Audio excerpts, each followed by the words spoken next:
Usually when we talk about space, we think about it as, an obstacle. Right, like a physical barrier. Exactly. We think of it as the physical distance you just have to endure to get from point A to point B. I mean, it's the hour-long commute to work, or that exhausting flight across the country, or even just the massive empty void between planets. Yeah, it feels completely fixed, very rigid. It does. You look at a map and the miles are the miles. You can't just, wish away the 3 miles between you and the grocery store. Unfortunately not. Right.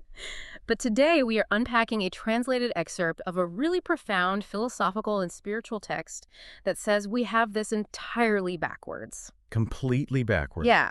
So our mission for this deep dive is to figure out if space is actually a malleable environment, one whose shape, distance, and, well, its very existence is dictated entirely by your own mind. Which is a massive concept to wrap your head around. It really is. Okay, let's unpack this. What if the literal environment you inhabit isn't a fixed physical dimension at all? It is a massive mental pivot for anyone joining us on this deep dive today. Yeah. Because the source material we are exploring operates on a core, uncompromising belief. And that belief is that human consciousness is not just a passive observer floating through the universe. It's not just along for the ride. Exactly. It is an active physical force. I mean, in the framework we're looking at, your mental focus, your deeply held knowledge, and your beliefs, they are literal tools that construct reality.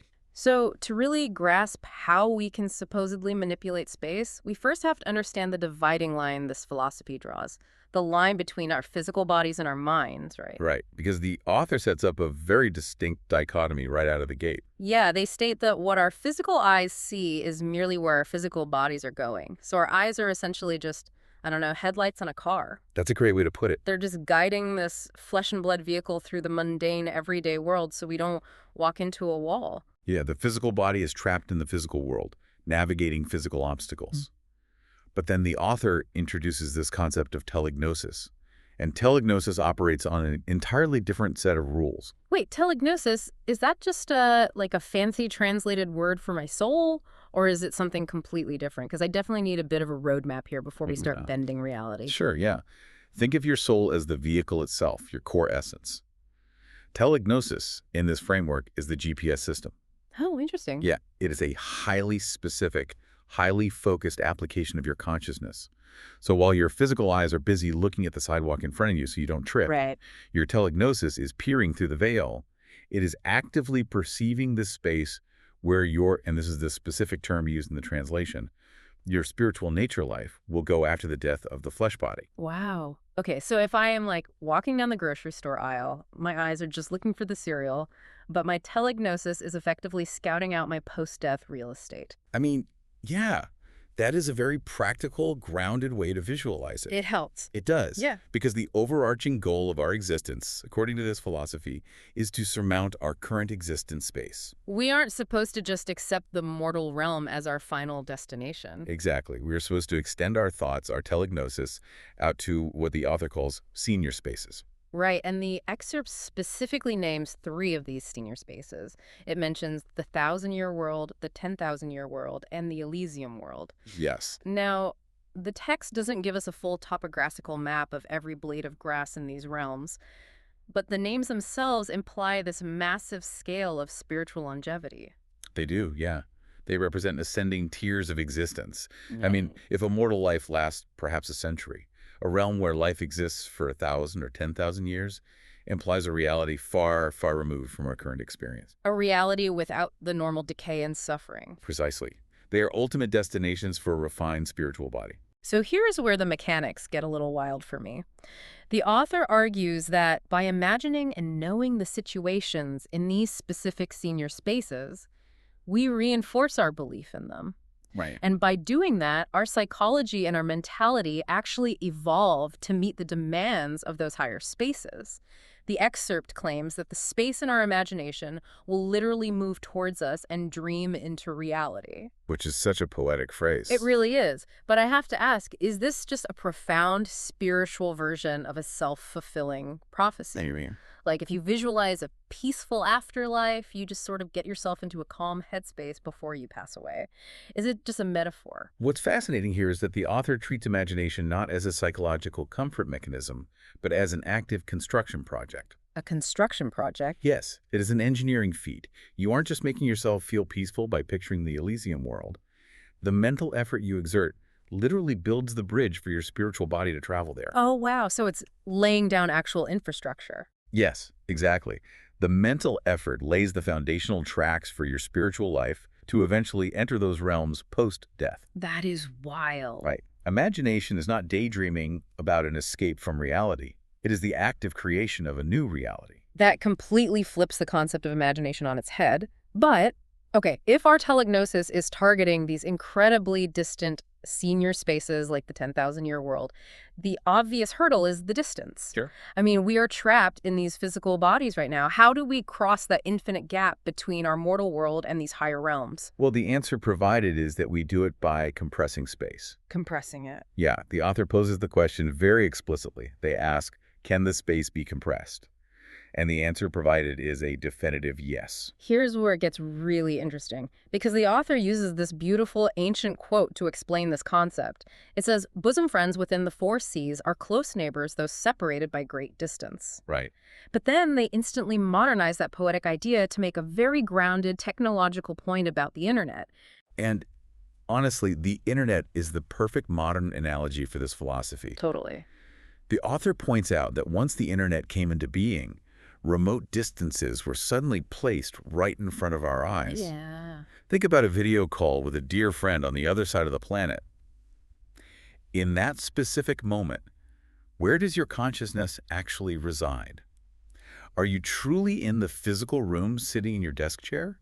Or are you in the shared compressed space of that digital connection? You are in the physical room just sort of fades away entirely. Exactly. It's like zooming in on a digital map. Imagine you're looking at a map of the whole world on your phone, but you type in a specific address. Okay. The more you zoom in, the more you focus on that specific pin, the rest of the world just disappears from the screen. The distance between you and that location practically vanishes because your entire field of view is filled with that one destination. That's a great way to visualize it. But I have to challenge this premise a little bit, because comparing this to a map app or a video call feels like, well, a psychological trick. We all know the physical miles still exist. Right, the servers are still far apart. Exactly. So is this philosophy just saying that if you think really hard about the Elysium world, it just feels closer emotionally? To answer that, we have to look at the fundamental rule this text establishes about the nature of reality itself. Okay, lay it on me. The author states the space changes as the size and location of the materials and the life consciousness change. And then comes the crucial mechanism. They say, if the matters do not exist, there will no consciousness or space. Wait, so space doesn't exist independently? No, Damn. it doesn't exist as an empty box just waiting to be filled with stuff. That is hard to grasp. Think of it like a massive open-world video game. The world behind your character doesn't actually exist in the computer's active memory. The engine only renders the trees, the mountains, and the buildings when you turn your character around to look at them. Ooh, like procedural generation. Exactly. The text is arguing that our universe works in a very similar way. Space is only rendered when your consciousness interacts with matter. So in a literal sense, if you withdraw your conscious observation, the distance loses its structural integrity. Yes, because space is fundamentally a byproduct of matter and consciousness interacting. Manipulating your consciousness is manipulating reality. It's not a metaphor. No. Yeah. You aren't playing a psychological trick on yourself to feel better. By strengthening your perception of the celestial space, and by deepening your understanding of it, you are shrinking the actual distance in the rendering engine of the universe. Wow. You literally pull it toward you until your consciousness integrates into it. And the excerpt states that when our consciousness completely integrates into that space, our spiritual body has reached it, allowing us to actually leave the mortal world for the celestial world. Right. So compressing space is our tool to pull the divine or the desirable closer to us. But the moment I read that, my mind immediately went to the dark side of this equation. Because if my consciousness creates my reality, what do I do about the negative, worldly spaces I am currently stuck in? That is the million-dollar question. Right. If I am in a soul-crushing commute or dealing with intense financial stress, I definitely do not want to compress that space and pull it closer to my spiritual body. No, you definitely don't. And the philosophy anticipates that exact danger. If compression is the tool for drawing higher realms near, you need an inverse tool for dealing with the mundane, negative aspects of the mortal world. Okay, and what is that tool? That tool is expanding space. Expanding space. So the methodology for expanding space is essentially radical mental detachment. Right. The author states that to get out of worldly life, we must gradually, consciously detach from the spaces in our environment that we don't like. We have to keep those unwanted spaces away from our telegnosis entirely. Exactly. By actively keeping them away from our consciousness, we starve them of that universal rendering engine we just talked about. We stop rendering them. Yes. Because we aren't focusing on them, those spaces expand until they gradually disappear. With the celestial world, you focus on it to shrink the distance. With worldly suffering, you remove your focus from it to stretch the distance out into infinity. This feels incredibly relevant to our daily modern lives. I mean, as I was going through this section, I couldn't help but think about how we manage our digital lives today. Oh, for sure. Is this the ultimate cosmic version of setting boundaries? It sounds exactly like muting a highly toxic thread on social media or blocking a destructive person's phone number, but taken to an existential extreme. Yeah, that's a perfect parallel. You ignore that toxic thread so effectively, you remove your mental energy from it so completely that it literally ceases to exist in your universe. If we connect this to the bigger picture, there is a profound philosophical symmetry at play here. Compressing brings enlightenment close. Expanding pushes worldly suffering away. It's perfectly balanced. It is. In many traditional Western views, dealing with a problem involves fighting it, resisting it, or physically running away from it. But this text suggests that fighting an unwanted space is a massive trap Why is it a trap? because fighting it requires you to focus on it. Oh, which means by focusing on how much you hate the problem, you are accidentally compressing it. Exactly. You are pulling the toxicity right toward your spiritual body. That is terrifying. It is. The author emphasizes that ignoring what you dislike, actively withdrawing your telegnosis from it, is not cowardice. It's not just running away. No, it is a powerful, active tool for spiritual liberation. By expanding the space between your consciousness and the worldly irritations, you stretch that space until it snaps and vanishes. Wow. Mastering this dual ability, freely compressing the good and expanding the bad, is what ultimately frees us from the constraints of space entirely. We basically learn to master the matrix. Kind of, yeah. Yeah. But, just as I was getting comfortable with this idea, like picturing myself peacefully compressing and expanding my reality from a quiet meditation cushion, the excerpt introduces a mandate that kind of shatters that peaceful image. It definitely shifts gears. Yeah, it tells us we have these mental tools, but we cannot afford to be passive about using them. Right. The author shifts from a philosophical tone to issuing a very stark, urgent warning. It says, if the space where we live has constrained us from employing our freedom and competency or has put us at risk, we must find some way to change the space. Yeah. And then it adds this crucial kicker. It says, instead of waiting for the space to change by itself, it's practically grabbing the reader by the shoulders and shouting, do not wait around. So the core warning of the entire text is delivered in the very next sentence. The author writes, if we don't change the space will change us. So what does this all mean for us practically? That sudden injection of urgency really stood out to me. Me too. Because this isn't just about finding inner peace or, ensuring you have a nice spiritual journey 100 years from now. It's framed as a present-day survival tactic. Absolutely. You either take control of the steering wheel of your consciousness and proactively shape your environment, or your environment is going to overwrite you. If you sit passively in a negative space, letting it wash over you, it will fundamentally alter your telegnosis. This raises an important question.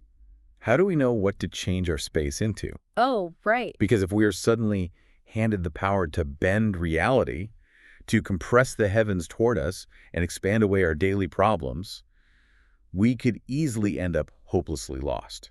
We need a map. A map, or at the very least, a compass. Yeah. Because the author insists that before you start manipulating the fabric of reality, you have to set a direction and a target. The text points out that all of this space manipulation is completely useless and potentially dangerous without a foundational understanding of why we are here in the first place. The author notes that to make use of space in the most effective way, we must first understand the origin, function, and meaning of life. And the excerpt actually points the reader to subsequent chapters in the broader work titled Humans and Life to figure out that target. Yes, it does. It's a brilliant way of telling the reader, hey, here are the controls to the universe, but before you start pushing buttons and compressing reality, you need to read the manual on what a human being actually is. Read the instruction booklet first. Exactly. Human origin and purpose are the absolute prerequisites for safely navigating reality. Because without purpose, what are you compressing toward? What are you expanding away from? You'd just be flailing around. Right. Your consciousness needs an anchor, a fundamental truth about its own existence. Otherwise, it is just adrift in an endless ocean of malleable reality, constantly being reshaped by whatever fleeting thought crosses your mind. It is a staggering concept to sit with. I mean, we've covered a massive amount of ground in this deep dive today. We really have. We've explored this philosophy's vision of how our telegnosis, our true perceiving consciousness, targets our post-death destinations while our physical eyes just watch the pavement. We've broken down the mechanics of compressing space using deep focus and understanding to pull those senior realms, like the Elysium world, closer to us by rendering them into our reality. And we've examined the vital counterweight to that power, right? Expanding space to push away and delete unwanted worldly constraints by actively starving them of our mental attention. Yes. And finally, we arrived at that urgent mandate. You must change your space before it changes you, and you must do it guided by a deep understanding of human purpose. That's a lot to take in. It is. This entire framework completely reframes how we interact with our environment. It makes every single thought, every moment of focus, a structural adjustment to the universe itself. It demands an incredible level of personal responsibility. I mean, under this philosophy, you can no longer blame your surroundings for your spiritual state because your surroundings are fundamentally constructed by your own telegnosis. Which leads me to a final thought for you, our listener, to mull over as you go about your day. Okay, let's hear it.